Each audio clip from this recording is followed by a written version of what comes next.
একজন বলল যে আমি বাপ মাকে ভালোবাসতাম, পাথরটা সরিয়ে দেন। আল্লাহ বললেন দিলাম। তিনজনের একজন বলল আমি একটা কাজের লোক নিয়েছিলাম, অর্ধেক দিন কাজ করার পরে চলে গেল, আমি টাকা দিতে চাইলাম, নিল না। অনেকদিন পরে এসে টাকা চাইলো, আমি বললাম গরু ছাগল নিয়ে যাও। আমাকে বলল মজাক করবেন না। আমি বললাম মজাক করিনি, সব নিয়ে যাও। সব নিয়ে গেল, পাথর সরিয়ে দেন। আল্লাহ বললেন দিলাম। তৃতীয় জন বলল আমি আমার চাচাতো বোনকে ভালোবাসতাম, মানুষ নারীকে যা ভালোবাসে তার চেয়ে লক্ষ কোটি বেশি। আমার চাচাতন বলল আমি অশ্লীল কাজে রাজি আছি, তবে আমাকে 100টি স্বর্ণের টাকা দিতে হবে, 100 স্বর্ণের টাকা দিতে হবে। আমার চাচাতো বোন ভেবেছিল আমি গরিব মানুষ, টাকা সংগ্রহ করতে পারবো না। হাড় ভাঙা পরিশ্রম করে টাকা সংগ্রহ করে নিয়ে আসলাম, হাতে দিলাম, আমি অশ্লীল কাজে বসেছি। তখন আমাকে আমার চাচাতো বোন বলছে আব্দাল্লাহ, এ আল্লাহর বান্দা, ইত্তাকিল্লাহ, আল্লাহকে ভয় কর রে, আল্লাহ তাফতাইল খাতামা, আমাকে অসতী প্রমাণ করিস না। এ আল্লাহর বান্দা, তুই আল্লাহকে ভয় কর রে, আমাকে অসতী প্রমাণ করিস না। ফাকুন্ত আনহা, আমি উঠে গেছি, অশ্লীল কাজ করিনি, বাঁচিয়ে দেন। আল্লাহ বলেন ঠিক আছে যাও। আমি পাথর সরিয়ে দিলাম, বাঁচিয়ে দিলাম। দেখবেন আপনি নগদ দোয়া কবুল, দেখবেন আপনি নগদ দোয়া কবুল। ইব্রাহিম আলাইহিস সালাম বললেন সারা স্বৈরাচারী শাসক তোমাকে ডেকে পাঠিয়েছে, সারা স্বৈরাচারী শাসক তোমাকে ডেকে পাঠিয়েছে, যাও। স্বৈরাচারী শাসকের ঘরে সারা ঢুকলেন, ঢুকতেই শাসক দাঁড়িয়েছে, গায়ে হাত লাগাবে, হাতটা বাড়িয়েছে। তখন সারা বলছেন থামো, আগে অজু হবে, 2 রাকাত সালাত হবে, তারপরে কোনো কথা। সারা অজু করলেন, 2 রাকাত সালাত আদায় করলেন, তারপরে বলছেন আল্লাহুম্মা, হে আল্লাহ, ইন্নী আমানতু বিকা ওয়া রাসূলিকা, আমি সারা তোমাকে বিশ্বাস করি, তোমার নবী ইব্রাহিমকে বিশ্বাস করি। আমি বলি না ইব্রাহিম আমার স্বামী, আমি বলছি তুমি আল্লাহ, ইব্রাহিম নবী, তুমি আল্লাহ, ইব্রাহিম নবী, তুমি আল্লাহ, ইব্রাহিম নবী। আমি ইব্রাহিমকে স্বামী বলছি না, আমি বলছি ইব্রাহিম একজন নবী, এটা আমি মেনে নিয়েছি। আহসানতু ফারজি ইল্লাল্লাহ জাওজি, আমার লজ্জাস্থানকে জিন্দেগিতে আমার স্বামী ছাড়া কাউকে কোনোদিন ব্যবহার করতে দিনি। এই 3টা কথা যদি ঠিক হয়ে থাকে, 1 তোমাকে বিশ্বাস করি, 2 তোমার নবী ইব্রাহিমকে বিশ্বাস করি, 3 আমি জিন্দেগিতে কোনোদিন অশ্লীল কাজে লিপ্ত হইনি। এই 3টা কথা যদি ঠিক হয়ে থাকে, ফালা তুসাল্লি তাআলা আল কাফিরা, তাহলে এই স্বৈরাচারী শাসক যেন আমার গায়ে হাত লাগাতে না পারে। নির্জনে বলছি তোমাকে, এই জন আমার গায়ে হাত লাগাতে না পারে। কথা যদি সত্য হয়, বলা শেষই হয়নি, স্বৈরাচারী শাসক অজ্ঞান হয়ে উল্টে পড়ে গেছে। বুখারী মুসলিম। যুবক শোনো, ছাত্র ছাত্রী শুনে রাখো, তোমারও কথা আল্লাহ কবুল করবেন। তুমি এইভাবে দৃঢ়তার সাথে আল্লাহকে বলো, তুমি এইভাবে দৃঢ়তা নিয়ে আল্লাহকে বলো। দেখেছো সারার দৃঢ়তা কত? কথা 3টে যদি সত্য হয়, এই জন্য আমার গায়ে হাত লাগাতে পারে না পারে। শোনেন, কথা 3টে যদি সত্য হয়, এই জন্য আমার গায়ে হাত লাগাতে না পারে। কথা শেষই হয়নি, অজ্ঞান হয়ে উল্টে পড়ে গেছে।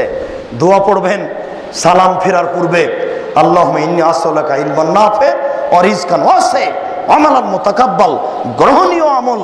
এই কথাটা বলতে গিয়ে এই পর্যন্ত বললাম।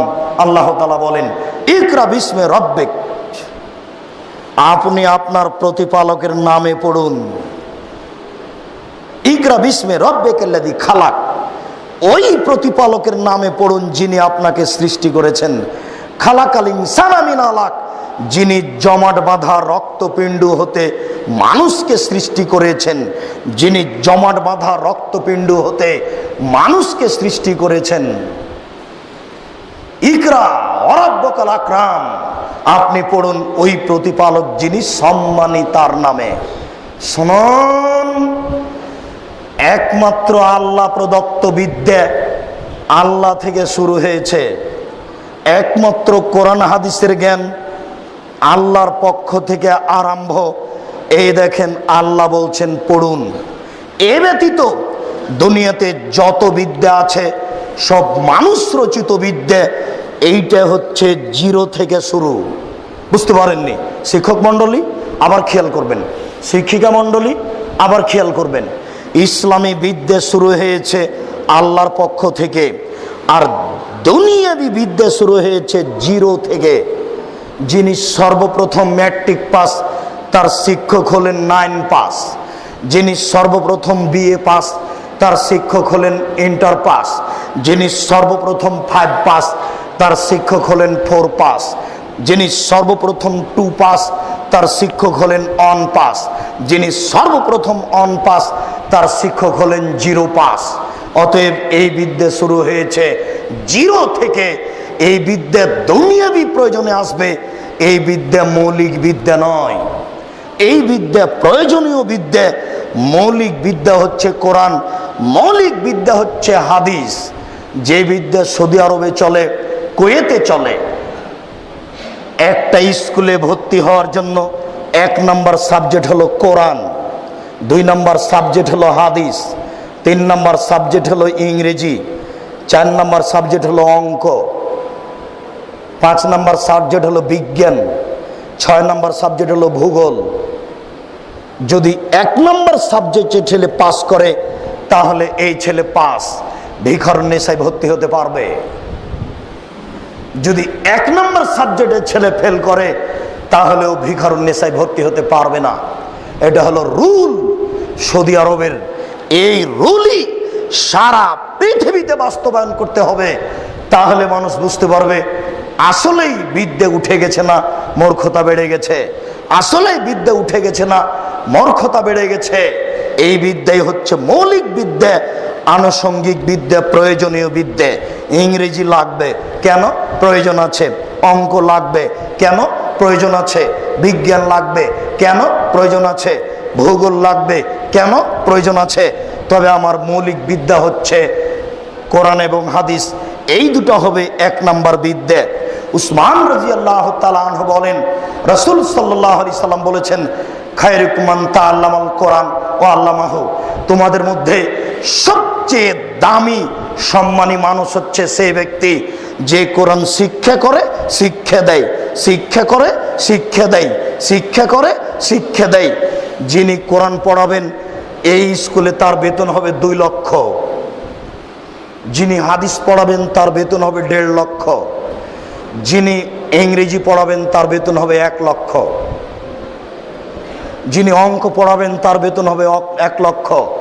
সারা ধারাবাহিকভাবে তার বেতন নেমে আসবে।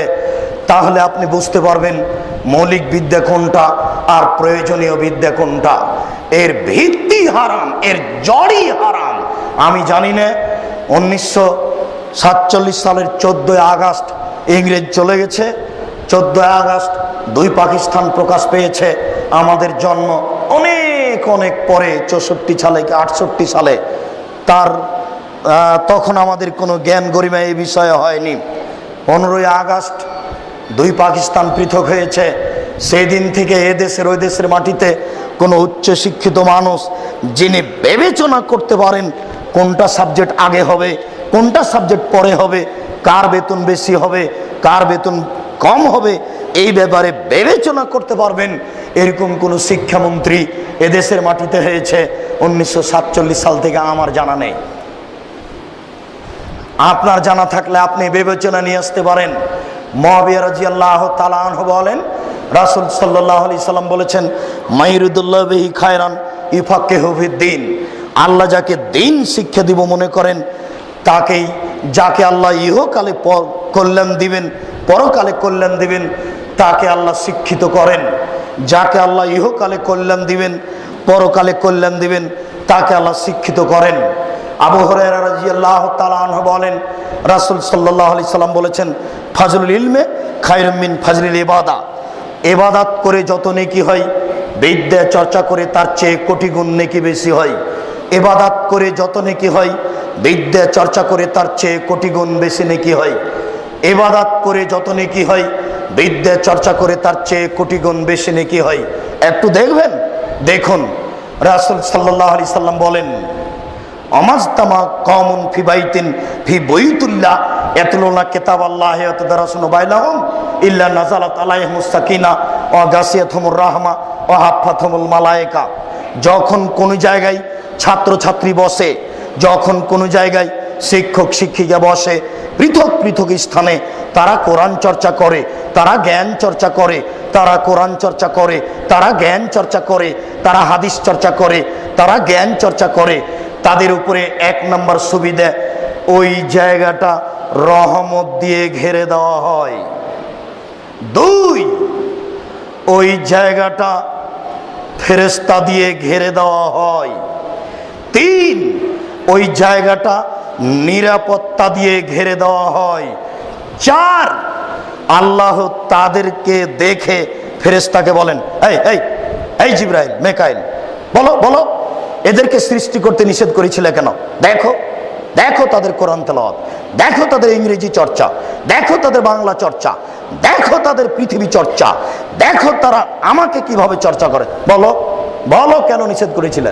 বলো। আমি মনে হয় বুঝাতে পারছি না কথা। বলো কেন নিষেধ করেছিলে? আমি বলেছিলাম আমি যা জানি তোমরা তা জানো না। আমি বলেছিলাম আমি যা জানি তোমরা তা জানো না। শোনো, তোমরা কোটি ফেরেশতা এক জায়গাতে জমা হয়ে যদি বলো সুবহানাল্লাহ, আলহামদুলিল্লাহ, আল্লাহ আকবার, আমি ওই জায়গা রহমত দিয়ে ঘেরে দিব না, আমি ওই জায়গা ফেরেশতা দিয়ে ঘেরে দিব না, আমি ওই জায়গা নিরাপত্তা দিয়ে ঘেরে দিব না। তবে যেখানে কোরআন চর্চা হয়, যেখানে জ্ঞান চর্চা হয়, যেখানে হাদিস চর্চা হয়, যেখানে ইংরেজি চর্চা হয়, বাংলা চর্চা হয়, আমি সেই জায়গা রহমত দিয়ে ঘেরে দিব, দয়া দিয়ে ঘেরে দিব, তোমাদের ফেরেশতা দিয়ে ঘেরে দিব। বুখারী মুসলিম। আমি বুঝাতে না পারলে আমি অক্ষম। এবার শিক্ষক মণ্ডলী আপনি বলেন, আপনাকে আমি বলছি, আপনার ছেলে আর আপনার ভাইয়ের মেয়ে, ওরা ভাই বোন। আপনি বললেন খালেদ তোমার বোনকে নিয়ে যাও, তোমরা এক জায়গায় থাকিও। ওরা ভাই বোন, চাচাতো ভাই বোন, ওরা এক জায়গাতে পড়ে, এক জায়গাতে গল্প করে, এক জায়গায় থাকে। এবার আপনি বলেন এদের উপরে রহমত দিয়ে ঘেরে দেওয়া হয় কি না? এদের আপনি বলেন এদের উপরে দয়া দিয়ে ঘেরে দেওয়া হয় কি না? এদের আপনি বলেন এদেরকে ফেরেশতা দিয়ে ঘেরে দেওয়া হয় কি না? ভুল বুঝিয়েন না, ধর্মকে ভুল বুঝিয়েন না। ধর্মের বিচার করতে হবে, আল্লাহর নবীর এই বাক্যের বিচার করতে হবে। আল্লাহর নবী বলেছেন বিদ্যে উঠে যাবে, মূর্খতা বেড়ে যাবে, এটা যেমন তেমন কথা নয়। তিনি বলেছেন বিদ্যে উঠে যাবে, মূর্খতা বর্ষণ হবে। অবাক অবাক সেই কথা, অবাক সেই কথা। মেয়ের বাপ বলছে খালেদা আম্মু ভালোভাবে পড়ো, ভালোভাবে থাকো, আম্মু ভালো খাও, টাকা শেষ হয়ে গেলি আমাকে বলবা, টাকা বিকাশে পাঠিয়ে দিব, টাকা ডাচ বাংলায় পাঠিয়ে দিব। খালেদ তোমার বোনকে দেখিও। হঠাৎ করে একদিন খালেদ বলছে, চাচা খালেদ তো তার খালেদা তো তার এক বন্ধুর সাথে বের হয়ে গেছে। তখন চাচা বলছে তোকে ত্যায্যপুত্র করলাম, তোকে ত্যায্যপুত্র করলাম, তোকে ত্যায্যপুত্র করলাম, তোর মতো মেয়ের মুখ দেখবো না, তোকে পেলে কুরবানি করব, তোকে পেলে জবে করব। তো এখনই যে মেয়ে বলে মা বলে ডাকছিল, আম্মু আম্মু টাকা লাগলে বলিও, আম্মু ভালোভাবে থাকিও, যা মন লাগবে তাই খায়ও, আম্মু টাকা শেষ হলে বলিও, আমি বিকাশে পাঠাবো, ডাচ বাংলায় পাঠাবো। শুনেন, একদিন মেয়েকে মাটিতে পুঁতে দেওয়া হতো, আজকেও মেয়েকে মাটিতে পুঁতে দেওয়া হচ্ছে আপনার কারণে, আপনার মতো ভাইস চ্যান্সেলরের কারণে, আপনার মতো শিক্ষামন্ত্রীর কারণে। বলেন কি আপনি এই বিদ্যাকে বিদ্যা বলেন কি করে? বলেন কি আপনি আপনার মতো প্রিন্সিপালের কারণে আজকে মেয়েকে আবার মাটিতে পুঁতে দেওয়া হচ্ছে। মা হলেন গাজীপুর কলেজের প্রধান শিক্ষিকা প্রিন্সিপাল, বাপ হলেন সিলেট কলেজের প্রিন্সিপাল, মেয়ে একটা। দিনে লক্ষবার মা বলেন, মেয়ে অতীব সুন্দরী। ইন্টার পাস করার পরে ঢাকা বিশ্ববিদ্যালয়ে ভর্তি হয়েছে, মেয়ে বের হয়ে গেছে। এইবার বাপে বলছে তোকে পেলে কুরবানি করব, তোকে পেলে জবে করব, তোকে পেলে জবে করে পানিতে ভাসিয়ে দিব, গাঙ্গে ভাসিয়ে দিব। সেই কালে মেয়েকে মাটিতে পুঁতে দেওয়া হতো। বিবরণ এইভাবে এসেছে, বিবরণ কিভাবে এসেছে? বিবরণ এইভাবে এসেছে, বাপে বলছে মাকে মেয়েটাকে সুন্দরী করে সাজিয়ে দাও। মেয়ে মাকে সাজিয়ে দিল, মা মেয়েকে সাজিয়ে দিল। এবার বাপে বলছে আম্মু চলো। কোথায় যাবেন আব্বু? চলো। গর্তের পাশে গিয়ে বলছে আম্মু দেখো তো নিচে কি। তখন মেয়ে গর্তের দিকে দেখছে, গর্তের দিকে দেখতেই বাপ পা ধরে মেয়েটাকে গর্তে ফেলে দিল। এইবার মেয়েটা বলছে আব্বু আমাকে বাঁচান, আব্বু আমাকে বাঁচান, আব্বু আমাকে বাঁচান। এই সময় বাপ দুই দিক থেকে মাটি তুলে মেয়েটাকে ঢেকে চলে আসলো। এই হলো জাহেলিয়ত, এই হলো বন্যতা, এই হলো বর্বরতা। আমি সিলেটের প্রিন্সিপালকে বললাম, মেয়ে এসে আমার সামনে অঝর নয়নে কাঁদছে। মেয়ে বলছে আপনার বক্তব্য শুনেছি, মেয়ে যদি বাপকে না বলে বের হয়ে বিবাহ বসে, এই বিবাহ বাতিল, এই বিবাহ বাতিল, এই বিবাহ বাতিল। 7টা ছেলে মেয়ে হলো বিবাহ বাতিল, এগুলো অবৈধ সন্তান সন্ততি। আমি দুঃখিত, আমি আমার বাপকে খুব ভালোবাসতাম, আমার মাকে খুব ভালোবাসতাম। আমার বাপ মা আমাকে কত ভালোবাসতো সেই হিসাব আমি আপনাকে দিতে পারবো না। অঝর নয়নে মেয়ের 2 চোখের পানি ঝরছে। আমি আমার বাপের পা ধরেছি, রাজি হয়নি। আমি যখন বাড়িতে উঠি তখন আমার বাপ বাড়ি থেকে বের হয়ে যায়। আমার বাপ বলেছে যে বিবাহ দেও, তার বের হয়ে যাওয়ার পূর্বে যেভাবে ছিল সেইভাবে আমার কাছে আসতে হবে, তারপরে কোনো কথা। এই যে আমার একটা বাচ্চা, 4 বছরের বাচ্চা, আমি বাচ্চাকে কোথায় রাখবো এটাও আমি করতে পারি না। আমার বাপ মায়ের কাছে আমি যেতেও পারি না, আমি আমার শ্বশুর বাড়িতে থাকতেও পারি না। আমি পানিতে ভেসে আছি, আমার কোনো পথ আছে কি না। আমি বললাম তোমার আব্বার নাম্বারটা দাও। আমি তার বাপের সাথে কথা বললাম, আমাকে বলছেন আপনি পিস টিভিতে কথা বলেন, আপনাকে আমি চিনি, দুঃখিত এই বিষয়ে আমার সাথে আপনি কথা বলবেন না। আপনাকে আমি সম্মান করি, এই বিষয়ে আপনি কথা বলবেন না। হয় মেয়েকে সেই দিনের মতো ফিরে আসতে হবে, নইলে মেয়েকে পেলে আমি জবে করবো, এ কথাই ঠিক। আপনি বলেন এই বাপের মহব্বত উঠে গেল কেন আপনার কারণে? আপনি ছেলে মেয়েকে এভাবে পড়তে দিলেন কেন? এইভাবে কলেজ স্কুল হবে কেন? এইভাবে বিশ্ববিদ্যালয় হবে কেন? কেন হবে? এর প্রতিকার সচেতন মানুষকেই করতে হবে, আপনার মতো শিক্ষিত মানুষকেই করতে হবে। এদেশের যারা দায়িত্ব পালন করছে কর্ণধর, তাদেরকেই করতে হবে। এটা অসম্ভব হতে পারে না। কেন তাদেরকে পহিলা বৈশাখে গালে লিখতে হবে পহিলা বৈশাখ? ছি ছি ছি ছি ছি ছি ছি ছি। কেন তাদেরকে রমনা পার্কে এইভাবে বসে থাকতে হবে? কেন তাদেরকে কলেজের মাঠে এইভাবে বসে থাকতে হবে? আল্লাহ রসুলের বাক্যটি আমি ছাত্র জীবনে বুঝতে পারতাম না। আল্লাহ রসুলের বাক্যটি আমি ছাত্র জীবনে বুঝতে পারতাম না। আল্লাহ রসুল একটা বাক্য বলেছেন, হেমারে, গাধা যেমন গাধীর সাথে মিলে লজ্জা বুঝে না, ষাঁড় যেমন গাভীর সাথে মিলে লজ্জা জানে না, মানুষ তেমন খোলা মাঠে জেনা করবে, লজ্জা বুঝবে না। এই বাক্য বুঝতে পারছিলাম না ছাত্র জীবনে। এটা হয় কি করে? এটা কিভাবে হতে পারে? এটা হয় কি করে? গাধা যেমন গাধীর সাথে মিলে লজ্জা বুঝে না, ষাঁড় যেমন গাভীর সাথে মিলে লজ্জা জানে না, মানুষ তেমন খোলা মাঠে জেনা করবে, লজ্জা বুঝবে না। আমি ঢাকা শহর তত বুঝি না, নারায়ণগঞ্জ তত বুঝি না, গাজীপুর তত বুঝি না। শুধুমাত্র রাস্তায় চলি। কোথায় জিয়াউর রহমান সাহেব মারা গেলেন, হাড় হাড্ডি নিয়ে এসে সংসদ ভবনে পুঁতে দেওয়া হলো। সামনেটা হলো পতিতালয়। এই রাস্তা দিয়ে লক্ষ মানুষ মিনিটে হাঁটে। ওসি যান, দারোগা যান, এমপি যান, মন্ত্রী যান, সবাই যান। এই রাস্তার উপরে যুবক যুবতীকে চেপে ধরে আছে। যুবক যুবতীর উরু রানের উপরে মাথা দিয়ে ঘন্টার ঘন্টা সময় কাটাই। কেউ কিছু বলে না, বলা নাকি যায় না। কেউ কিছু বলে না, বলা নাকি যায় না। বলা নাকি অপরাধ। কেউ নাকি মানুষ নেই, সবাই নাকি পশু। কেউ নাকি মানুষ নেই, সবাই নাকি পশু। যদি মানুষ হয় তাহলে বলে না কেন? আল্লাহ নবী বলছেন যে কোনো অন্যায় দেখলে জোর করে বন্ধ করতে হবে, লাথি মেরে। সম্ভব না হলে মুখে, সম্ভব না হলে ঘৃণা করে উল্টে দাঁড়াতে হবে। এর নাম ইসলাম। আপনি বিদ্যাকে যথাযথ মূল্যায়ন করুন, আল্লাহর নবীর ওই বাক্যকে মূল্যায়ন করুন। কাসির ইবনে কায়েস বলছেন, আজকের সংক্ষিপ্ত আলোচনার এই অংশের শেষ কথা, আপনার সাথে আমার আরো জিজ্ঞাসামূলক জরুরি কথা থাকতে পারে। অনেক আলোচনা শিক্ষার ব্যাপারে সময় সাপেক্ষে হবে। সম্মানিত দিনী ভাই, সম্মানিত শিক্ষক মণ্ডলী, সম্মানিত শিক্ষিকাগণ, সম্মানিত ছাত্রছাত্রী, আমি আপনাদের অনুরোধ করে বলছি, শুনুন। কাসির ইবনে কায়েস রাদিয়াল্লাহু তাআলা আনহু বলেন, কুনতু মা আবি দারদায়ে ফি মসজিদে দামাস্কিন, আমি আবু দারদার পাশে, আমি কাসির ইবনে কায়েস আবু দারদার পাশে সিরিয়ার দামাস্কের মসজিদে বসেছিলাম। আমি আবু দারদার পাশে সিরিয়ার দামাস্কের মসজিদে বসেছিলাম। হঠাৎ একটা লোক এসে বলছে, যে তো কামিন মাদিনাতির রাসূল, শোনেন আবু দারদা, আপনার কাছে আমি এসেছি রাসূলের মদিনা থেকে।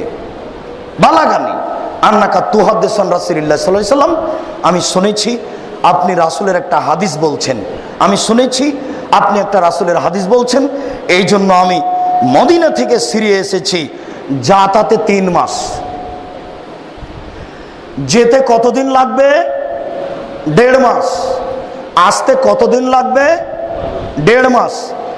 3 মাসের পথ হেঁটে এসেছি একটা হাদিসের কারণে। শুনছি আপনি নাকি সেটা বলছেন। তখন আবু দারদা বলছেন, জি, মান সালাকা তারিকান ইয়াতলুবু ফিহি ইলমান সাহালাল্লাহু বিহি তারিকান ইলাল জান্নাহ, কেউ যদি বিদ্যা অর্জনের জন্য বের হয়ে যায়, আল্লাহ তার জান্নাতের পথকে সহজ করে দিবেন। কেউ যদি বিদ্যা অর্জনের জন্য বের হয়ে যায়, আল্লাহ তার জান্নাতের পথকে সহজ করে দিবেন। কেউ যদি বিদ্যা অর্জনের জন্য বের হয়ে যায়, আল্লাহ তার জান্নাতের পথকে সহজ করে দিবেন। 2, আইনাল আলেম ইস্তাগফির লাহু মান ফিস সামাওয়াতি ওয়া মান ফিল আরজ ওয়াল হাইতান ফি জাওফিল মায়ে ওয়ান নামলা ফি জোহরিহা। যারা জ্ঞান চর্চা করে, যারা বিদ্যা চর্চা করে, যারা জ্ঞান চর্চা করে, যারা বিদ্যা চর্চা করে, তাদের জন্য ক্ষমা চাই আকাশ, তাদের জন্য ক্ষমা চাই জমিন, তাদের জন্য ক্ষমা চাই আকাশ জমিনের মধ্যে যা কিছু আছে, তাদের জন্য ক্ষমা চাই পানির পেটে মাঠ, তাদের জন্য ক্ষমা চাই পানির পেটে মাছ, তাদের জন্য ক্ষমা চাই গর্তে পিপিলিকা, তাদের জন্য ক্ষমা চাই পানির পেটে মাছ, তাদের জন্য ক্ষমা চাই গর্তে পিপিলিকা, তাদের জন্য সব কিছু ক্ষমা চাই। এই মায়েরটা বলে, আল্লাহ এই লোকটা জ্ঞান চর্চা করে, তাকে তুমি ক্ষমা করে দাও। এই ফুলের তোড়াটা বলে, আল্লাহ এই লোকটা জ্ঞান চর্চা করে, তুমি তাকে ক্ষমা করে দাও। ওই আপনার ওই টিস্যু বক্সটা বলে, আল্লাহ এই লোকটা জ্ঞান চর্চা করে, তুমি তাকে ক্ষমা করে দাও। এই ফ্যানটা বলে, আল্লাহ এই লোকটা জ্ঞান চর্চা করে, তুমি তাকে ক্ষমা করে দাও। এই টেবিলটা বলে, আল্লাহ এই লোকটা জ্ঞান চর্চা করে, তুমি তাকে ক্ষমা করে দাও। এই মাটিটা বলে, আল্লাহ এই লোকটা জ্ঞান চর্চা করে, তুমি তাকে ক্ষমা করে দাও। 7 আকাশ বলে, আল্লাহ এই লোকটা জ্ঞান চর্চা করে, তুমি তাকে ক্ষমা করে দাও। 7 জমিন বলে, আল্লাহ এই লোকটা জ্ঞান চর্চা করে, তুমি তাকে ক্ষমা করে দাও। কি দিয়ে বুঝাই আপনাকে আমি বিদ্যা কি জিনিস? কি দিয়ে বুঝাই আপনাকে আমি বিদ্যা কি জিনিস? আমার বিদ্যার অভাব, নইলে আপনাকে আমি সত্য সত্যই বুঝাতে পারতাম বিদ্যা কাকে বলে। শুনুন, এবার আপনি শুনুন, এই যে আপনার ছেলেটা কলেজে যাচ্ছে, দাড়ি চাঁচা আছে, প্যান্টটা টাকানোর নিচে আছে, হাতে সিগারেট আছে, বলেন তো মাটি তার জন্য ক্ষমা চাই কিনা? বলেন তো আকাশ তার জন্য ক্ষমা চাই কিনা? বলেন তো জমিন তার জন্য ক্ষমা চাই কিনা? এবার আপনার মেয়েটা নগ্ন পোশাকে কলেজে যায়, তার অজান্তে কত মানুষ পাপ করছে। জেনা খুব রিস্কি পাপ, কে যে দেখে কে কি বলে, কে যে দেখে কে কি বলে। চুরি খুব রিস্কি পাপ, ধরে নাকি পকেট মারে, ধরে নাকি। টাকা চুরি খুব রিস্কি পাপ, সুদ খাওয়া রিস্কের পাপ। সবাই মনে হয় বলে আমি সুদখোর, সবাই মনে হয় বলে আমি সুদখোর, এটা খুব রিস্কি পাপ। কিন্তু আপনার মেয়েটা পাপ করছে তার অজান্তে, আপনার অজান্তে, কেউ কিছু বুঝলো না। গেঞ্জি গায়ে দিয়ে, গেঞ্জি জাতীয় পায়জামা পরে টাকনো দিক চিকন হয়ে আছে, আর রান এরকম মোটা হয়ে আছে। আপনার চোখে পড়ে না? আপনার লজ্জা হয় না? আপনার হায়া হয় না? আপনার শরম হয় না? আপনার অজান্তে, আপনার স্ত্রীর অজান্তে, আপনার মেয়ের অজান্তে, বলেন তো কত মানুষ পাপ করলো? যদি 10 কোটি মানুষ পাপ করে থাকে, 10 কোটি মানুষ যত পাপী, আপনি একাই তত পাপী, আপনার মেয়ে তত পাপী। আপনি বিদ্যার নীতি গতি পরিবর্তন করুন। রাসূল সাল্লাল্লাহু আলাইহি সাল্লাম বলেন, ওয়াইনা ফাজলাল আলিম আলাল আবিদ কা ফাজলিল কামারে লাইলাতুল বদর আলা সাইরিল কাওয়াকিব। যে ব্যক্তি জ্ঞান চর্চা করে সে হলো চন্দ্রের মতো, যারা জ্ঞান চর্চা করে না তারা হলো তারার মতো। যে ব্যক্তি জ্ঞান চর্চা করে সে হলো 15 দিনের চন্দ্রের মতো। যে ব্যক্তি জ্ঞান চর্চা করে সে হলো চন্দ্রের মতো, 15 দিনের চন্দ্রের মতো। যারা জ্ঞান চর্চা করে না তারা আশেপাশে তারার মতো। 15 দিনের চন্দ্র যখন আকাশে থাকে তখন তারার 5 পয়সা দাম নেই। 15 দিনের চন্দ্র যখন আকাশে থাকে তখন তারার 5 পয়সা দাম নেই। আল্লাহ রাসূল বলেন ফাজলি আলাল আবেদ আলাল আবেদ। একজন জ্ঞান চর্চার সম্মান সাধারণ মানুষের উপরে, একজন জ্ঞান চর্চার সম্মান সাধারণ মানুষের উপরে, একজন জ্ঞান চর্চার সম্মান সাধারণ মানুষের উপরে। আমার যেমন সম্মান মুচি মেথরের উপরে, আমার যেমন সম্মান রিক্সাওয়ালার উপরে, আমার যেন সম্মান মুচি মেথরের উপরে, আমার যেমন সম্মান সাধারণ মানুষের উপরে। আমি কি বুঝাতে পেরেছি?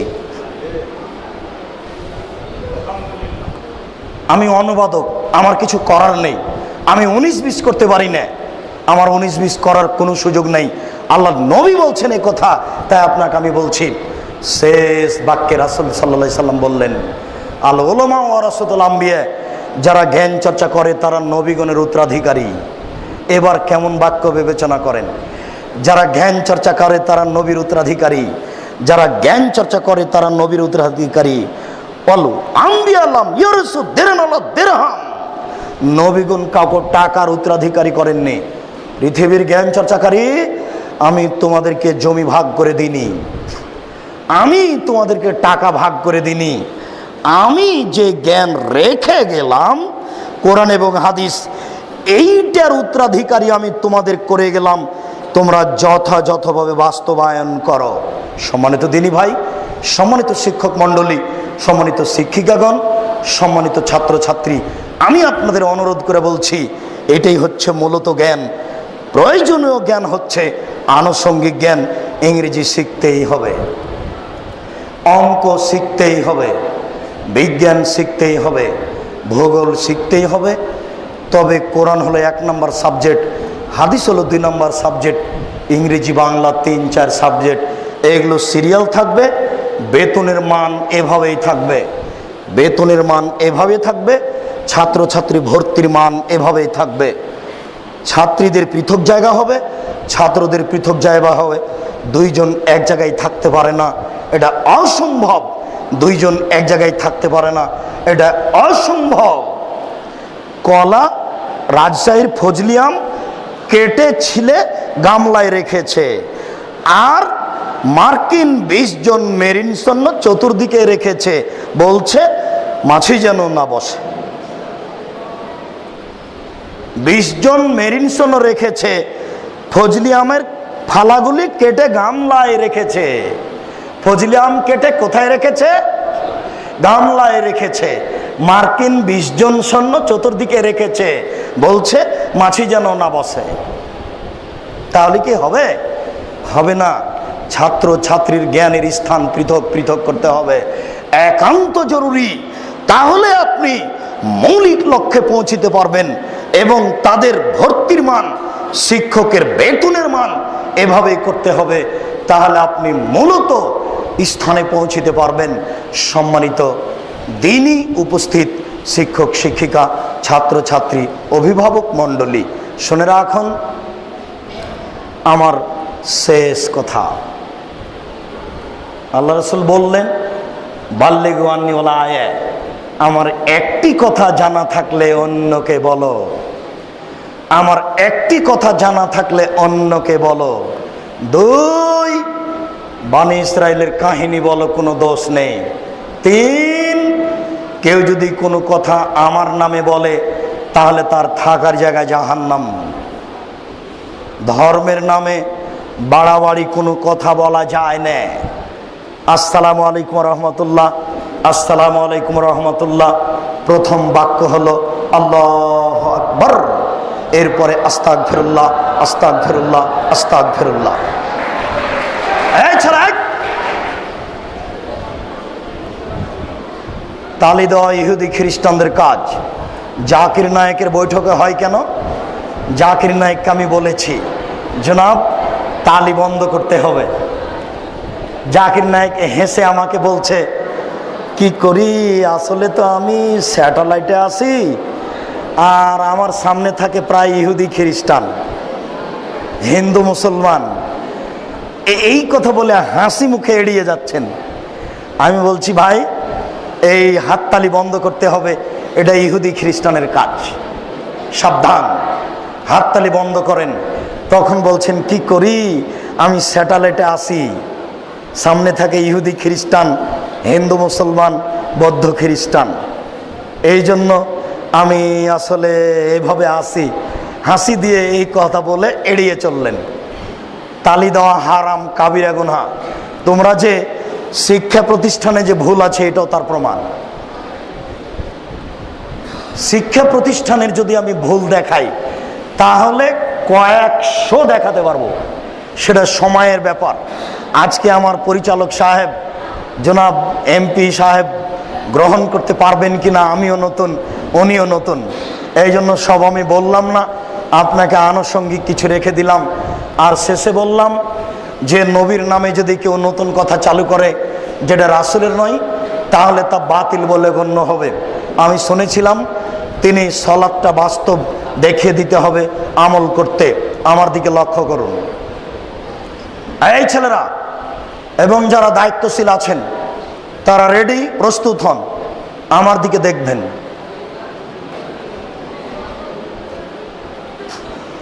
আল্লাহু আকবার বলে সালাতে দাঁড়াতে হবে, হাত দুটি এইভাবে উঠবে। আল্লাহু আকবার বলার পূর্বে দুটি কথা, পেশাব পায়খানার প্রয়োজন থাকলে সেরে আসুন, পেশাব পায়খানার পরে পানি দিয়ে পবিত্রতা অর্জন করুন। পানি না থাকলে ঢেল বা টিস্যু পেপার, আগে ঢেল টিস্যু পেপার পরে পানি, এ কথা মিথ্যে। আগে ঢেল টিস্যু পেপার পরে পানি, এ কথা মিথ্যে। পানি নেই, ঢেল টিস্যু পেপার দিয়ে পবিত্রতা অর্জন করতে হবে, এ কথাই ঠিক। ঢেল টিস্যু পেপার নিয়ে 40 কদম হাঁটা নোংরামি, পায়ের উপরে পা উঠানো এবং খক খক করে কাশা, এটা একটা হায়া লজ্জা না থাকার প্রমাণ। সাথে সাথে আপনি এখনই বললেন যে হাঁটুর উপরে কাপড় উঠলে ফরজ তরক হয়, তো আপনি ঢেল নিয়ে 40 কদম হাঁটেন কি করে? আর আপনি যে 40 কদম হাঁটেন, তো আপনার স্ত্রী 40 কদম হাঁটে কি না ঢেল নিয়ে? ধর্মকে পাগল পেয়েছেন? ধর্ম কি পাগল কিছু? धर्म की राजशाही चांपानेर हवाई लड्डू, दोनों हाथ में लड्डू है, जो चाहे उसको खा ले, जो चाहे उसको छोड़ दे। जी ना, धर्म एकजन मानुषेर कथा दिए चले जार नाम मोहम्मद सल्लल्लाहु अलैहि वसल्लम। पृथिवीर कोनो मानुषेर 5 पैसा दाम नहीं धर्मे। धर्म एकजन मानुषेर कथा दिए चले जार नाम मोहम्मद सल्लल्लाहु अलैहि वसल्लम। एक गिलास पानी पान करले 5टा विधान लागे। 1 डान हाथ, 2 बिस्मिल्लाह, 3 श्वास, 4 বসে, 5 পান শেষে আলহামদুলিল্লাহ। 1 গ্লাস পানি পান করলে 5টা বিধান লাগে। 1 ডান হাত, 2 বিসমিল্লাহ, 3 শ্বাস, 4 বসে, 5 পান শেষে আলহামদুলিল্লাহ। পীর সাহেবের দোহাই দিয়ে ধর্ম চলে না, বুজুর্গানের দিনের দোহাই দিয়ে ধর্ম চলে না, বড় হুজুরের দোহাই দিয়ে ধর্ম চলে না। ধর্ম হলো নগদ, ধর্ম হলো নগদ, বাস্তব। 1 गिलास पानी पान करले कयटा विधान लागे? 5टा। मने थाकबे ना? এই মেয়েরা তোমাদের মনে থাকবে না? এই ছেলেরা তোমাদের মনে থাকবে না? 1 गिलास पानी पान करले 5টা বিধান লাগে। তাহলে বোঝা যাচ্ছে ধর্ম কোনোটাই অন্ধকারে চলে না। রাতের অন্ধকারে জিকির চলে না, পীর সাহেবের দোহাই দিয়ে ধর্ম চলে না, বুজুর্গানে দিনের দোহাই দিয়ে ধর্ম চলে না। ধর্ম নগদ। আল্লাহু আকবার বলে সালাত শুরু হবে। রেডি? 2 পায়ের মাঝে ফাঁকা থাকবে ওই পরিমাণ, যেই পরিমাণ শরীরের ভারসাম্য বজায় রাখতে লাগে। মোটা মানুষ আর একটু বেশি, চিকন মানুষ আর একটু কম। মহিলা বৈঠকে আমাদের শিক্ষিতা বোনেরা বলেছেন, মহিলা বৈঠকে আমাদের শিক্ষিতা বোনেরা বলেছেন, বুবু, চাঁপাইনবাবগঞ্জের ভাষায়, বুবু নামাজা যখন দাঁড়াবা বুবু, তখন 2 পায়ের গোড়ালিকে জমা করে রাখিও। যদি 2 পায়ের গোড়ালি জমা না করো বুবু, তাহলে লজ্জাস্থানের যোগাযোগ বুবু মাটির সাথে হবে, মাটি অভিশাপ করবে। বুবুর সব কথাই নাকি বুখারিতে আছে। একবারে নগদ মিথ্যা কথা, একবারে ডাহা মিথ্যা কথা। শাড়ি পরেই নামাজ হবে, ছায়া পেটিকোট পরেই নামাজ হবে। বুবু তুমি নামাজ পড়ার পূর্বে সালোয়ার পরে নিও, যদি সালোয়ার না থাকে বুবু ল্যাঙ্গট পরিও।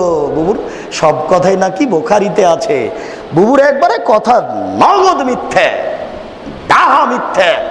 কিয়ামত পর্যন্ত বুবুর কথা সত্য হবে না। শুনেন, পুরুষ নারী তার শরীরের ভারসাম্য বজায় রেখে দাঁড়াবে। কথা বুঝাতে পারি না? আল্লাহ আকবার বলে আঙ্গুলগুলি জমা জমা করবে, হাত দুটি থুতনির নিচে আসবে না, হাত দুটি কানের কাছে যাবে না, হাত দুটি থাকবে কাঁধ সামনাসামনি। বুঝাতে পারছি না? আল্লাহ আকবার বলে ডান হাতের কবজি বাম হাতের কবজির উপরে রাখতে হবে। মেয়েরা কিন্তু এইভাবে রাখে, একবারে নগদ ভুল। কিভাবে হবে? এইভাবে। আমি মনে হয় বুঝাতে পারি না। তবে আর একটা জায়েজ এইভাবে, সেটা বাহুর ওপরে বাহু, দুটাই সহিহ হাদিস। এইটা সংখ্যা হাদিস সংখ্যা বেশি, বুঝা যায় না? এরপর বুকের ওপরে রাখেন, মহিলাদের বুকে, পুরুষদের নাভির নিচে। একবারে নগদ মিথ্যা কথা। সবারই বুকের ওপরে, নাভির নিচে বাঁধেন। তিনটি হাদিস আছে, তিনটি ঠিক নয়। বাঁধেন না বাঁধেন সে কথা আমি বলি না। আপনি বাঁধেন, আপনার বাঁধা আমি বন্ধ করতে আসিনি। আপনি বাঁধেন, বুকের ওপরে বাঁধেন, চারটি সহিহ হাদিস। নাভির নিচে বাঁধেন, তিনটি জয়ীফ হাদিস। পুরুষ নারী সবই সমান, সবাই বুকের ওপরে বাঁধবে, সবাই নাভির নিচে বাঁধবে। নারী বুকে, পুরুষ নিচে, এই ভাগ কি করে হলো? একবারে নগদ মিথ্যে। বুকে হাত বেঁধে প্রথমে সুবহানাকা আল্লাহুম্মা ওয়া বিহামদিকা ওয়া তাবারাকা ইসমুকা ওয়া তাআলা জাদ্দুকা লা ইলাহা গায়রুক চলবে। আল্লাহুম্মা বাঈদ বাইনি ওয়া বাইনা খাতায়ায়া কামা বা'আদতা বাইনাল মাশরিক ওয়াল মাগরিব। আল্লাহুম্মা নাক্কিনি মিনাল খাতায়া কামা ইয়ানক্কা সাবুল আবিজু মিনাদ দানাস। আল্লাহুম্মা আগসিল খাতায়ায়া বিল মাই ওয়াস সালজি ওয়াল বারাদ। খুব পাওয়ারফুল দোয়া, খুব গ্রহণীয় দোয়া। আল্লাহ তুমি আমার পাপকে দূরত্ব রাখো, পূর্ব এবং পশ্চিমকে যত দূরত্বে রেখেছো। পূর্ব এবং পশ্চিম যেমন কোটি কোটি কিলোমিটার দূরে আছে, তুমি আমাকে আর আমার পাপকে অত দূরত্বে রাখো। আল্লাহুম্মা নাক্কিনি মিনাল খাতায়া, তুমি আমার পাপকে ধুয়ে পরিষ্কার করে দাও। যেমনভাবে ঠান্ডা পানি দিয়ে, যেমনভাবে বরফ দিয়ে, তুষার দিয়ে ময়লাকে, কাপড়কে ধুয়ে পরিষ্কার করা হয়, এই গুরুত্বপূর্ণ দোয়াটি পেশ করার পরে বলবেন আউযুবিল্লাহি মিনাশ শাইতানির রাজিম, মারদুদ বিতাড়িত শয়তান থেকে পরিত্রাণ চাচ্ছি। বিসমিল্লাহির রহমানির রহিম। পরম দাতা দয়ালুর নামে আরম্ভ করছি। আলহামদুলিল্লাহি রাব্বিল আলামিন, বিশ্বজগতের প্রতিপালকের প্রশংসা। আর রহমানির রহিম, তিনি হচ্ছেন পরম দাতা দয়ালু। মালিকে ইয়াউমিদ্দিন, তিনি হচ্ছেন বিচার দিনের মালিক। ইয়াকা না'বুদু, একমাত্র তোমার ইবাদত করি। ওয়া ইয়াকা নাস্তাঈন, একমাত্র তোমার নিকটে সাহায্য চাই। ইহদিনাস সিরাতাল মুস্তাকিম, তুমি আমাকে সোজা সঠিক পথ দেখাও। সিরাতাল্লাযিনা আন'আমতা আলাইহিম, ওই পথ তুমি দেখাবে যেই পথকে তুমি ভালোবেসেছো। ওদের পথ তুমি দেখাবে যাদেরকে তুমি ভালোবেসেছো, ওদের পথ দেখায় না যাদের প্রতি তুমি অসন্তুষ্ট। আমিন। দীর্ঘ সময় ধরে তোমার দরবারে যে প্রার্থনা করলাম, এটা তুমি কবুল করো। 8টি সহিহ হাদিস জোরে আর 1টি জয়ীফ হাদিস। চুপের কোনো প্রমাণ নেই। এরপর আপনি বলেন বিসমিল্লাহির রহমানির রহিম, পরম দাতা দয়ালুর নামে আরম্ভ করছি। যে কোনো সূরা, কুল হুয়াল্লাহু আহাদ। হে নবী আপনি বলুন আল্লাহ একক, আল্লাহুস সামাদ, আল্লাহ নিরপেক্ষ মুখাপেক্ষীহীন। লাম ইয়ালিদ, তিনি কাউকে জন্ম দেননি। ওয়া লাম ইউলাদ, তিনি কারো থেকে জন্ম নেননি। ওয়া লাম ইয়াকুল লাহু কুফুয়ান আহাদ, তার সমকক্ষ কেউ নেই। আল্লাহু আকবার। হাত এই পর্যন্ত উঠিয়ে, ছেড়ে খুলে এই পর্যন্ত উঠিয়ে, ওইভাবে উঠিয়ে ছেড়ে দেন, দিয়ে রুকুতে যান। রুকুতে যাওয়ার পূর্বে কয়েকটি কথা। হাত দুটি রডের মতো সোজা হয়ে থাকবে, আঙ্গুল খোলা খোলা থাকবে, আঙ্গুল দিয়ে হাঁটুকে চেপে ধরে থাকবেন। পিঠের লম্বা হাতটা রডের মতো সোজা থাকবে। মেয়েরা যখন রুকু করে তখন পিঠটা এরকম বাঁকা হয়ে থাকে, উটের মতো, উটের কুজের মতো উঁচু হয়ে থাকে। এরকম চলবে না, এতে নামাজ হবে না। একবারে সোজা রডের মতো থাকবে, মাথা উঁচুও হবে না, মাথা নিচুও হবে না। এই দেখেন, আল্লাহু আকবার।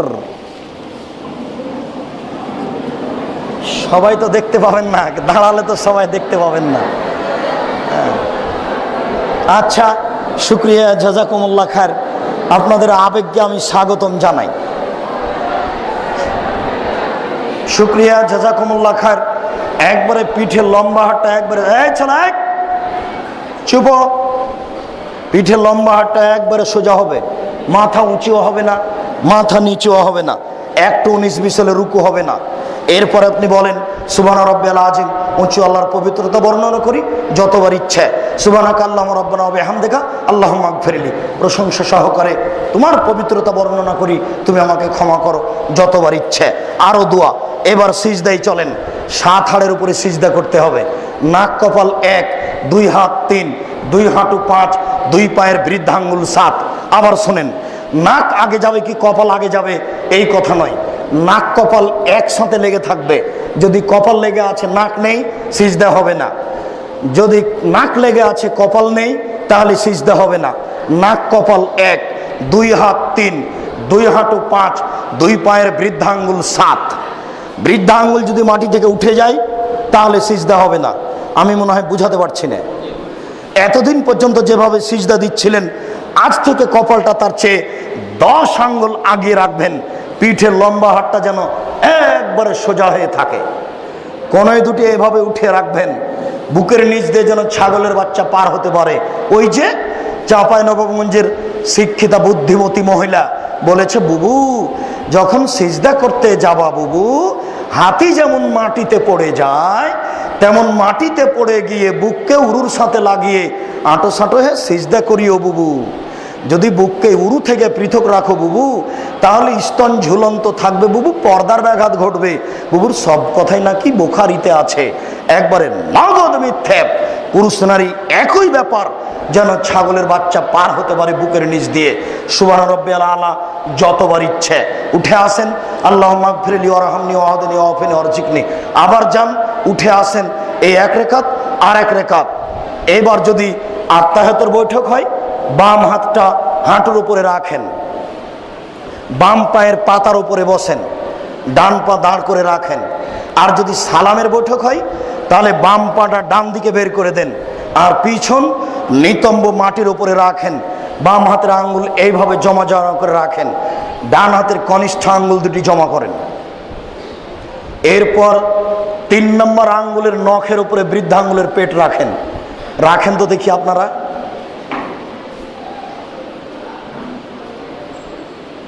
জি, এই বৃদ্ধাঙ্গুলের পেটটায় আঙ্গুলের নখের উপরে রাখতে হবে। এরপরে বাস, জাযাকুমুল্লাহ খায়ের। এরপরে অবিরাম নড়বে। আত্তাহিয়াতু লিল্লাহি ওয়াসসালাওয়াতু ওয়াত-তাইয়্যিবাতু আসসালামু আলাইকা আইয়ুহান নবিয়্যু। হে আল্লাহ, আল্লাহ অর্থের ইবাদত, শরীরের ইবাদত সব কিছু তোমার জন্য। আসসালামু আলাইকা আইয়ুহান নবিয়্যু, হে নবী তোমার উপরে শান্তি অবতীর্ণ হোক। আসসালামু আলাইনা ওয়া আলা ইবাদিল্লাহিস সালিহিন, শান্তি সকল মানুষের উপরে হোক। আশহাদু আল্লা ইলাহা ইল্লাল্লাহ, আমি সাক্ষ্য দিচ্ছি আল্লাহ ব্যতীত কোনো মাবুদ নাই। ওয়া আশহাদু আন্না মুহাম্মাদান আবদুহু ওয়া রাসূলুহু, আমি সাক্ষ্য দিচ্ছি মুহাম্মদ আল্লাহর রাসূল। আল্লাহুম্মা সাল্লি আলা মুহাম্মাদি ওয়া আলা আলি মুহাম্মাদ কামা সাল্লাইতা আলা ইব্রাহিম ওয়া আলা আলি ইব্রাহিম ইন্নাকা হামিদুম মাজিদ। হে আল্লাহ, তুমি প্রশংসনীয়, তুমি জ্ঞানী, তুমি মুহাম্মাদের উপরে, তার বংশধরের উপরে তুমি শান্তি অবতীর্ণ করো, যেভাবে ইব্রাহিম আলাইহিস সালাম তার বংশধরের উপরে শান্তি অবতীর্ণ করেছ। তুমি বরকত নাজিল করো, যেভাবে ইব্রাহিম আলাইহিস সালাম ও তার বংশধর প্রতি বরকত নাজিল করেছ, মুহাম্মদ ও তার বংশধর প্রতি সেভাবে বরকত নাজিল করো। তুমি প্রশংসনীয়, তুমি জ্ঞানী। এরপরে দোয়া মাসুরা, আল্লাহুম্মা ইন্নী যালামতু নাফসি যুলমান কাসীরা, হে আল্লাহ জীবনে খুব পাপ করেছি, ফাগফিরলি, তুমি আমাকে ক্ষমা করো। মাগফিরাতুম মিন ইনদিক, ক্ষমা তোমার পক্ষ থেকে হয়ে থাকে। ওয়ারহামনি ইন্নাকা আনতাল গাফুরুর রহিম, তুমি দয়া করো, তুমি ক্ষমা করো। তুমি যদি দয়া না করো, তুমি যদি ক্ষমা না করো, তাহলে কে দয়া করবে, কে ক্ষমা করবে? আল্লাহ আমি নাউযু বিকা মিন আযাবি জাহান্নাম, তোমার কাছে আমি জাহান্নামের শাস্তি থেকে বাঁচতে চাই। ওয়াউযু বিকা মিন আযাবিল কবর, আমি তোমার নিকটে কবরের শাস্তি থেকে বাঁচতে চাই। ওয়াউযু বিকা মিন ফিতনাতিল মাসিহিদ দাজ্জাল, তোমার কাছে আমি দাজ্জালের বিপদ থেকে বাঁচতে চাই। আল্লাহ আমি নাউযু বিকা মিনাল মাসাম ওয়াল মাগরাম, তোমার কাছে বড় পাপ এবং কর্জ থেকে বাঁচতে চাই।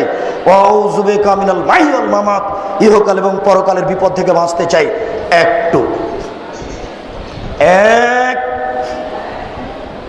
আত্তাহিয়াতু 2 দুরুদ, 3 দোয়ায়ে মাসুরা, 4 সালাম ফেরার পূর্বে একটু বলে নেবেন রব্বির হামহুমা কামা রব্বায়ানি সাগীরা।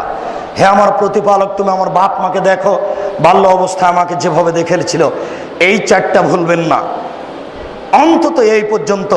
তারপরে পারলে রব্বানা আতিনা ফিদ দুনিয়া হাসানাতাও ওয়া ফিল আখিরাতি হাসানাতাও ওয়া কিনা আযাবান্নার অবিরাম আঙ্গুল নড়তে থাকবে। আসসালামু আলাইকুম রাহমাতুল্লাহ, আসসালামু আলাইকুম রাহমাতুল্লাহ, আল্লাহু আকবার, আস্তাগফিরুল্লাহ আস্তাগফিরুল্লাহ। আর অনেক, অন্তত আয়াতুল কুরসি।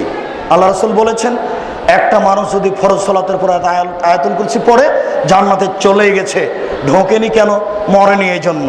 সম্মানিত উপস্থিতি, এই পর্যন্ত বলে আপনাদের সকলের কল্যাণ কামনা করে, এই ছেলেরা শোনো, তোমাদের সার্বিক কল্যাণ কামনা করে, মেয়েরা শোনো, তোমাদের সার্বিক কল্যাণ কামনা করে, গার্জেনগণ আপনাদের অনুরোধ করছি, আপনাদের খুব কঠোর কড়া নীতি কামনা করে। কঠোর নীতি কি? প্রত্যেক দিন ছেলে মাগরিবের পরে 6টায় বাড়িতে ঢোকে। আজকে 6:20-এ ঢুকেছে, 20 মিনিট বের করতেই হবে। এই 20 মিনিট দেরি হয়েছে কোথায় বলো, নইলে পিঠের চামড়া তুলে দেব। আল্লাহ নবী বলেছেন তোমার লাঠিটা দরজায় ঝুলিয়ে রাখো, ছেলে মেয়ে দেখে সাবধান হবে। আল্লাহ নবী বলেছেন পরিবারের উপরে শিষ্টাচারের লাঠি উঠিয়ে নিও না, ছেলে মেয়েকে লাঠি লাগবে। আল্লাহ নবী বলেছেন 10 বছর হলে পিটিয়ে লাঠি ব্যবহার করে নামাজ পড়াও। আল্লাহ নবী বলেছেন যে স্ত্রীকে মারো, তবে মুখের উপরে মারো না। যেই স্ত্রীকে বললেন কটু কথা বলো না, সেই স্ত্রীর ব্যাপারে বলছেন লাঠি উঠিয়ে নিও না। তাহলে স্ত্রী সবসময় আদর দিয়ে কথা শুনবে না, ছেলে মেয়ে আদর দিয়ে কথা শুনবে না। মেয়ে প্রত্যেক দিন এই স্কুল থেকে বাড়িতে ঢোকে 2:20 মিনিটে, আজকে 2:40-এ ঢুকেছে। 20 মিনিট বের করতেই হবে, পিটিয়ে বের করতে হবে। মেয়ে বাড়িতে ঢুকলেই বোঝা যাবে মেয়ে যেন কেমন কেমন করে, কেন যেন আনছান আনছান করে, কেন যেন কেমন কেমন করে, কেন যেন আনছান আনছান করে। তাহলে ব্যাপার কিছু আছে, সাবধান হতে হবে। বের হওয়ার পরে তোকে ত্যায্যপুত্র করলাম, তোকে ত্যায্যপুত্র করলাম, তোকে ত্যায্যপুত্র করলাম, এই বোকামি করবেন না, আগেই সাবধান। সম্মানিত দিনী ভাই, গার্জেন আপনাকে আমি সতর্ক হওয়ার জন্য অনুরোধ করছি। শিক্ষক মণ্ডলী দয়া করে প্রত্যেক দিন দেখে এসে পড়াবেন। কলিকাতা থেকে একটা পত্রিকা বের হতো, পত্রিকার নাম মিজান। পত্রিকাতে লেখা থাকতো শিক্ষক ভালো হলে ছাত্র ভালো হবে, শিক্ষক ভালো হলে ছাত্র ভালো হবে। সম্মানিত পরিচালক সাহেব, আপনার নিকটে অনুরোধ, বেতন বেশি লাগুক, মেধাবী শিক্ষক চয়ন করবেন। টাকা বেশি লাগুক, মেধাবী ভদ্র নম্র শিক্ষক চয়ন করবেন। শিক্ষক মণ্ডলী, শিক্ষিকা মণ্ডলী, আপনাদের নিকটে অনুরোধ, জানা জিনিস দেখে আসবেন। অতীতের বিদ্বানগণ বলেছেন কেউ যদি বই না দেখে পড়ায় তাহলে বইটার সাথে সে অশ্লীল কাজ করলো। অতীতের বিদ্বানগণের একটা বাক্য।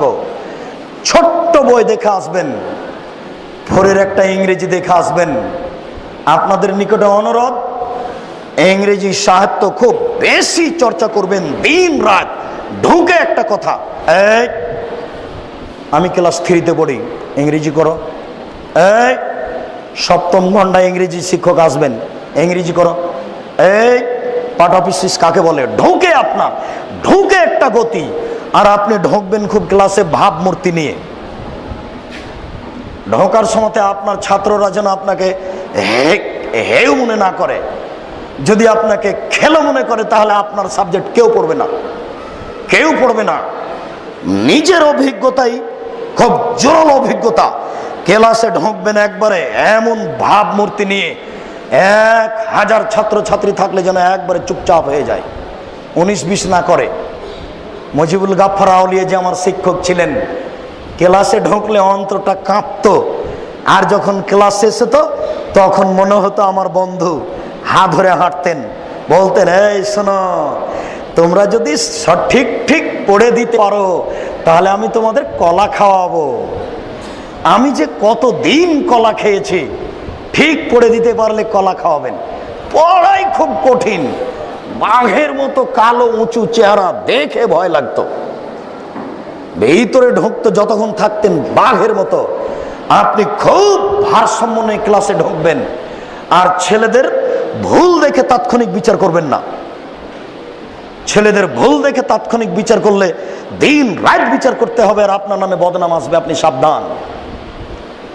ছেলে মেয়েদেরকে যখন তখন বলবেন না, এই করিস কেন, এই করিস কেন, এটা বলবেন না।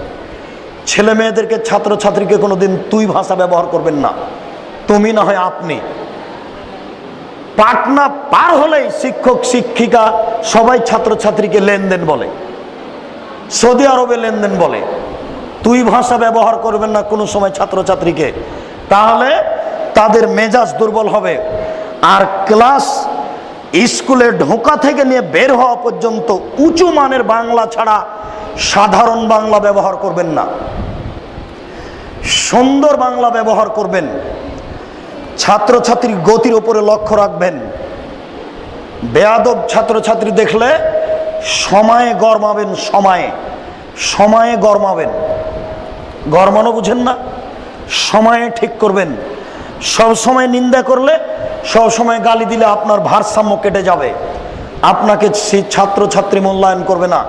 খুব সাবধান। সবাই যেন আপনাকে দেখে খুব ভয় পায়, শ্রদ্ধা করে। আর সব সময় মারবেন না। ক্লাসে ঢুকেই দু একটা ছাত্রীকে জিজ্ঞাসা করবেন। জিজ্ঞাসার গতি হলো নরম, ছাত্রছাত্রীকে জিজ্ঞাসা করতে হয়। মাঝে মধ্যে ভালো ছাত্রছাত্রীকে জিজ্ঞাসা করতে হয়। পাতিলের ভাত একটা টিপতে হয়, ক্লাসের 10টা ছাত্রীকে জিজ্ঞাসা করতে হবে না। তবে ভাবমূর্তি থাকবে এমন কড়া যে আপনার সাবজেক্টটাই নিয়েই যেন ছাত্রছাত্রী সারাদিন কাটায়। কিসের টিভি দেখবে, আপনার সাবজেক্ট নিয়ে ব্যস্ত। এমন প্রস্তুতি নিয়ে থাকবেন যেন দিন রাত আপনার সাবজেক্ট নিয়ে ব্যস্ত থাকে। তাহলে আপনি শিক্ষক, গার্জেন, আপনি খুব কঠোর হবেন ছেলে মেয়ের উপরে। এই ছেলে মেয়েরা শোনো, আমি তোমাদের অনুরোধ করেই বলছি, তোমাদেরকে আমরা খুব স্নেহ করি, তোমাদেরকে আমরা খুব আন্তরিকভাবে ভালোবাসি, তোমাদের ভবিষ্যৎ জীবন আমরা কামনা করি। তোমরা উচ্চমানের শিক্ষা অর্জন করে নিজের উন্নয়ন করো, জাতির উন্নয়ন করো, দেশের উন্নয়ন করো, এটা আমাদের একান্ত কামনা। তোমরা উচ্চমানের শিক্ষা অর্জন করে জাতির অন্যায়ের বিরুদ্ধে লড়ো, মুখে কলমে মিডিয়াই।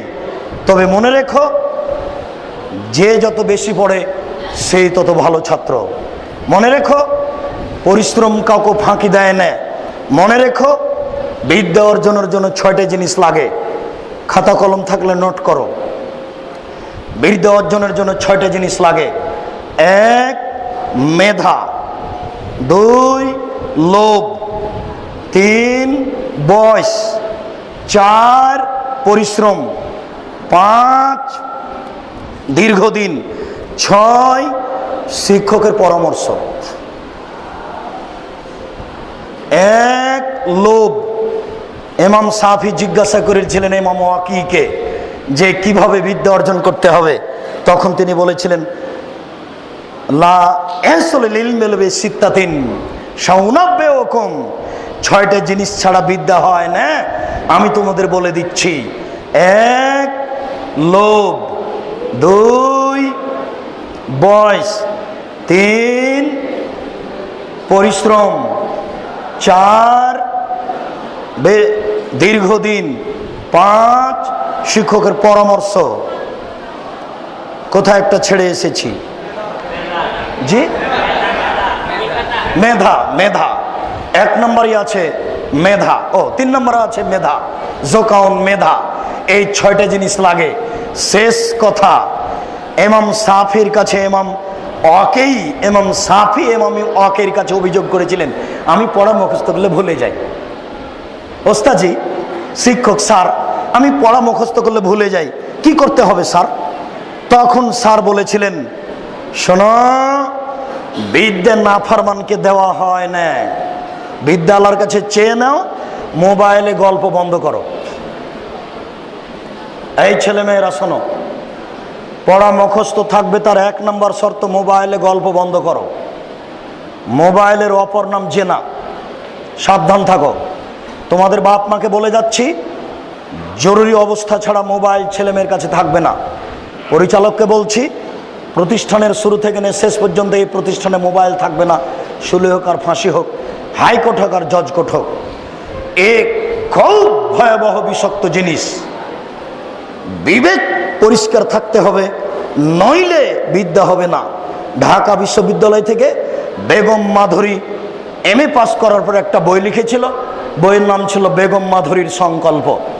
বেগম মাধুরী বলেছিল, ছাত্র ফেল করে 3টা কারণ: 1, অমনোযোগ সহকারে মুখস্থ করা; 2, মাঝে মধ্যে স্কুলে না যাওয়া; 3, টিফিনের পরে বাড়ি চলে যাওয়া। বুঝাতে পারলাম না? অমনোযোগ সহকারে পড়া মুখস্থ করা, 2, মাঝে মধ্যে অনুপস্থিত থাকা; 3, টিফিন হলে বাড়ি চলে যাওয়া। আপনারা গার্জেন সাবধান থাকবেন। আল্লাহ তুমি আমাদের কবুল করো, আল্লাহুম্মা আমিন। এই পর্যন্ত বলে এই অংশ শেষ করলাম। সুবহানাকাল্লাহুম্মা ওয়া বিহামদিকা আশহাদু আল্লা ইলাহা ইল্লা আনতা আস্তাগফিরুকা ওয়া আতুবু ইলাইক। আসসালামু আলাইকুম। কয়েকটা জিজ্ঞাসা।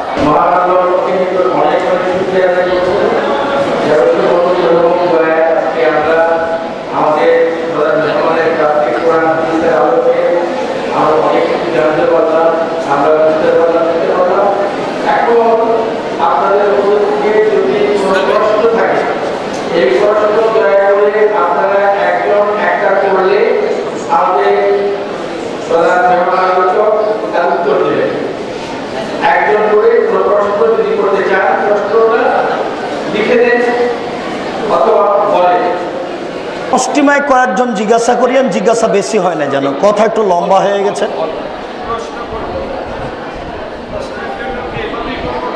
আচ্ছা বলেন আপনার প্রশ্ন, আমি বলে দেব, বলেন।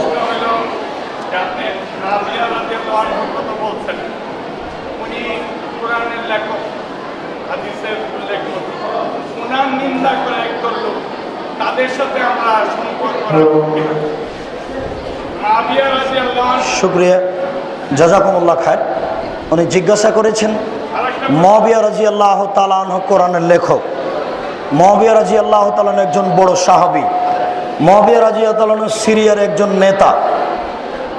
মুআবিয়া রাদিয়াল্লাহু তাআলা যারা নিন্দা করে তাদের সাথে আমাদের কি সম্পর্ক হবে? মুআবিয়া রাদিয়াল্লাহু তাআলা নিন্দা করা হারাম, কাবিরা গুনাহ। যারা মুআবিয়া রাদিয়াল্লাহু তাআলার নিন্দা করে তাদের সাথে আমাদের সম্পর্ক ছিন্ন হবে। জি, তারপরে বলেন।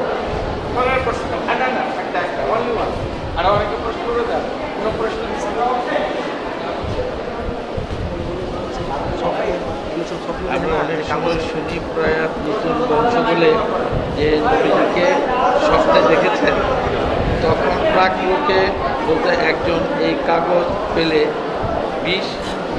120 সবাই দিতে কয় স্বপ্নে দেখে না। শুকরিয়া, জাযাকুমুল্লাহ খায়র। একজন স্বপ্নে দেখেছেন যে আমি নবীকে স্বপ্নে দেখলাম দিন দুনিয়ার সতর্কের উপরে। আল্লাহর নবী বললেন যে এই কথাটা 20টা কাগজ লিখে তুমি ছাপিয়ে ছেড়ে দিবা, যেই পাবে সেই 20টা লিখে ছাপিয়ে ছেড়ে দিবে। এই কথাটি একবারে নগদ মিথ্যে। কেউ যদি আল্লাহর নবীকে এভাবে স্বপ্নে দেখে থাকেন সেটা চলবে না। তার স্বপ্নের 5 পয়সা দাম নেই। দুনিয়া থেকে আল্লাহর নবী চলে গেছেন, কারো কোনো কথা ইসলামে ঢুকবে না। ইসলামের জন্য কোরআন এবং হাদিস যথেষ্ট। বুঝতে পেরেছেন? ওই কথাটিও মিথ্যা যে কাবা ঘরের ইমাম কবর খনন করে দেখলেন সাপ লাশকে ধরে আছে জড়িয়ে, বললেন এই কাগজটা 50 কপি ছাপিয়ে ছেড়ে দিবে। এই কথা মিথ্যা। কবরের শাস্তি কেউ চোখে দেখতে পাবে না, কানেই শুনতে পারে না, চোখে দেখতে পারে কি করে? এই জন্য কবরের শাস্তি সিডি ক্যাসেটের মাধ্যমে দেখা হারাম, কাবিরা গুনাহ। জি, শুকরিয়া। তারপরে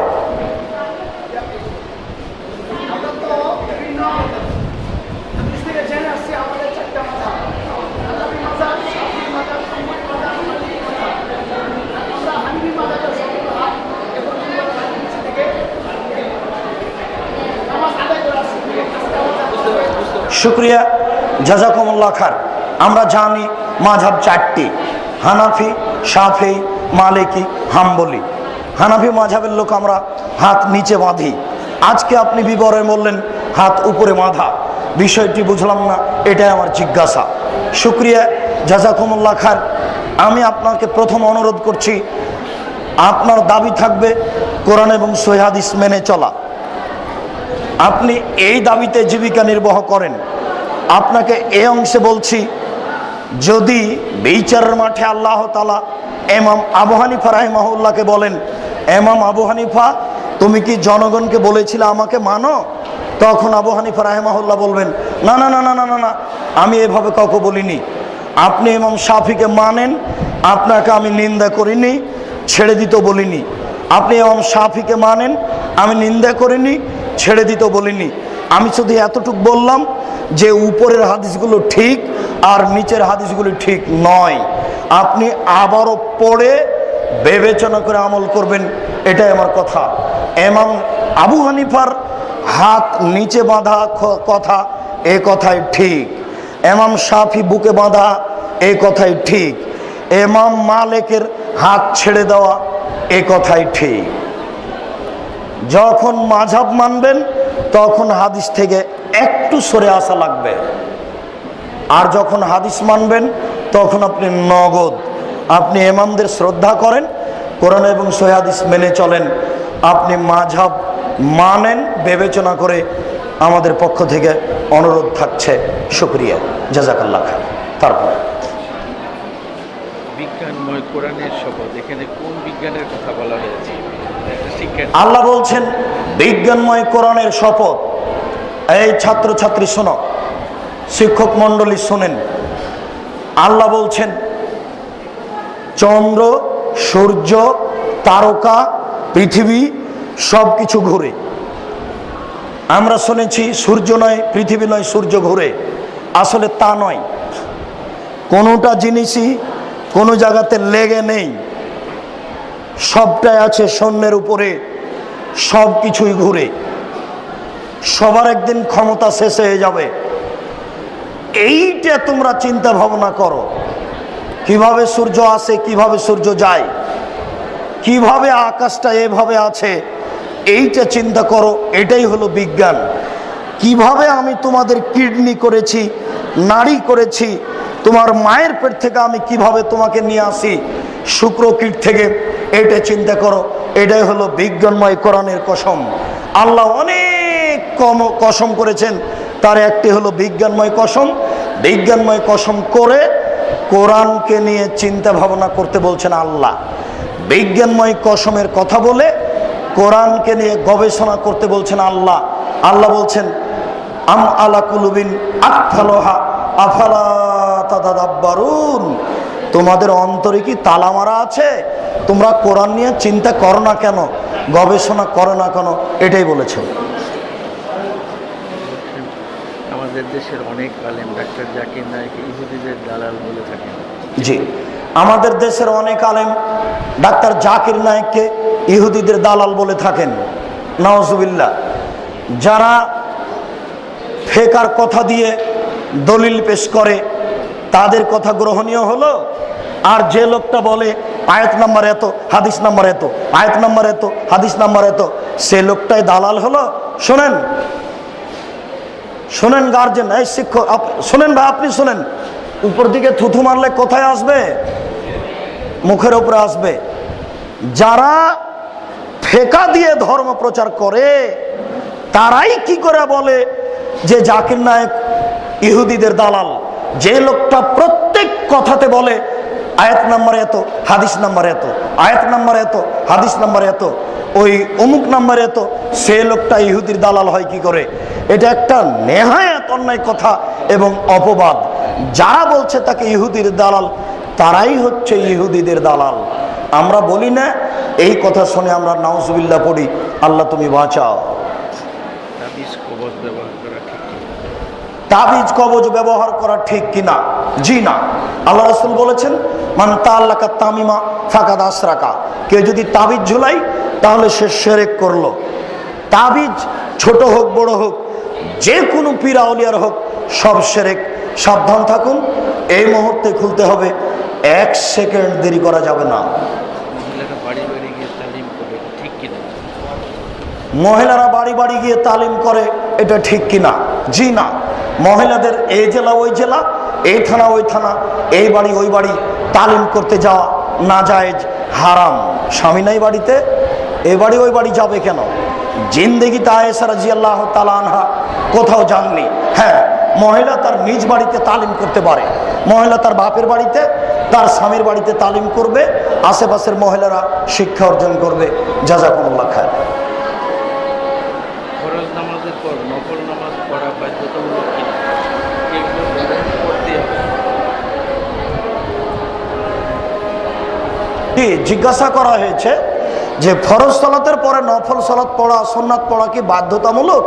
জি না, নফল সুন্নাত বাধ্যতামূলক নয়। আপনার না পড়লেও চলবে, তবে পড়লে অনেক নেকি হবে। যেমন কেউ যদি জোহরের আগে 4 পরে 2 পড়ে, তাহলে তার জন্য জান্নাতে ঘর বানানো হবে।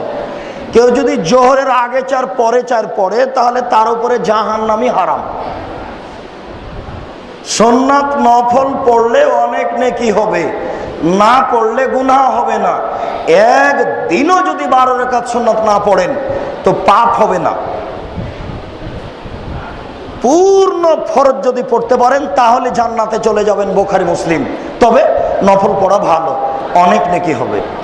আজান নামাজ আদায় করে নিয়মিত সময়। জি, আজান নামাজ, কাজা নামাজ, জি, উমরি কাজা হারাম। ছাত্রী জীবনে, ছাত্র জীবনে অনেক নামাজ ছুটে গেছে।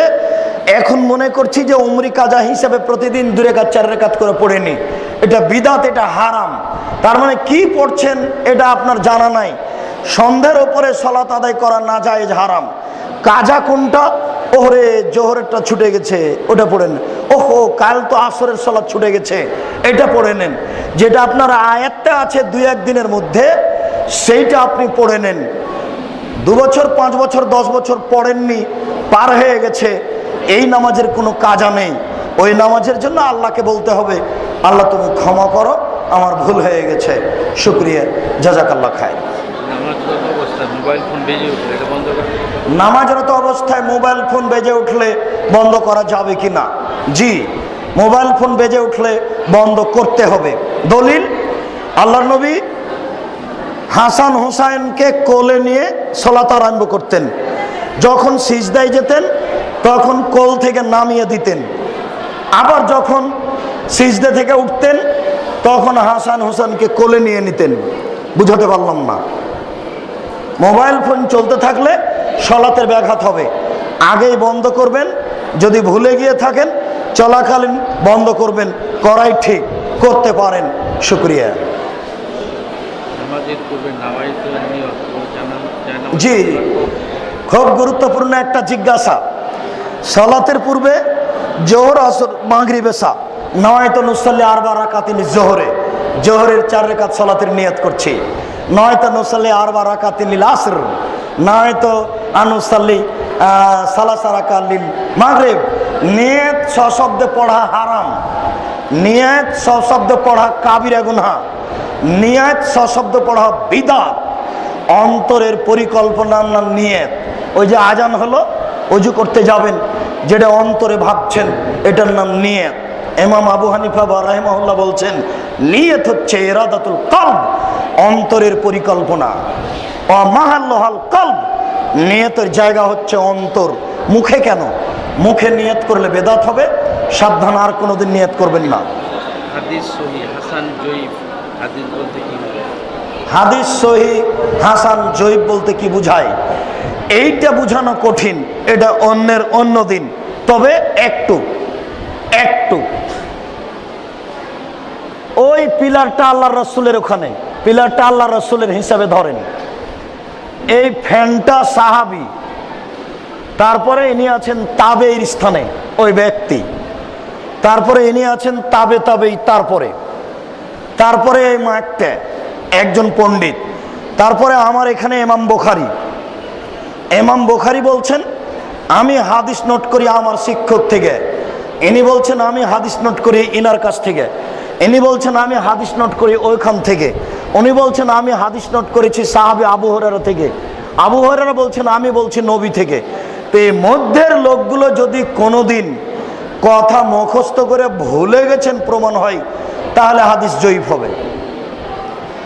মধ্যের লোকগুলি জীবনে কোনোদিন মিথ্যা কথা বলেছেন, এটা প্রমাণ হয়ে গেলে হাদিস জয়ীফ হবে। মধ্যের লোকগুলি দোকানে বসে আড্ডা পিটেছেন, চা পান করেছেন, ভদ্রতা বিরোধী কাজ করেছেন, তাহলে এই হাদিস জয়ীফ হবে। কথাকে আমি বুঝাতে পেরেছি? এইভাবে হাদিস জয়ীফ হয়। এই লোকগুলির জীবনী দিনের মতো করে দেওয়া আছে, আয়নার মতো করে, আপনারা তদন্ত করতে পারেন।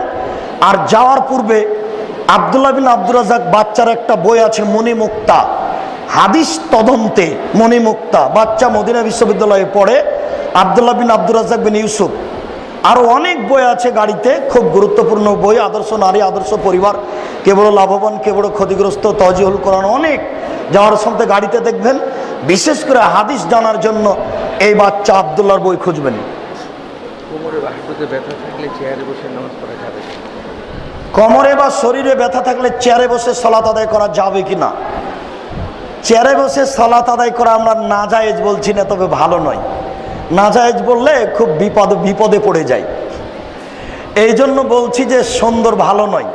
আল্লাহ রসুল বলছেন যে শরীরের ক্ষমতা নয় যে সালাত আদায় করো, দাঁড়িয়ে না হয় বসে, পিছনটা মাটিতে রেখে দে, পা সামনে বাড়িয়ে দেন, নাহলে বিছানায় শুয়ে যান কেবলার দিকে পা করে। মানে শরীরের গতিতে সালাত আদায় করা সুন্নাত। বুঝাতে পারলাম না? চেয়ারে বসে সালাত আদায় করা পছন্দ নয়, করেন, তবে শরীরের গতিতে সালাত আদায় করা সুন্নাত।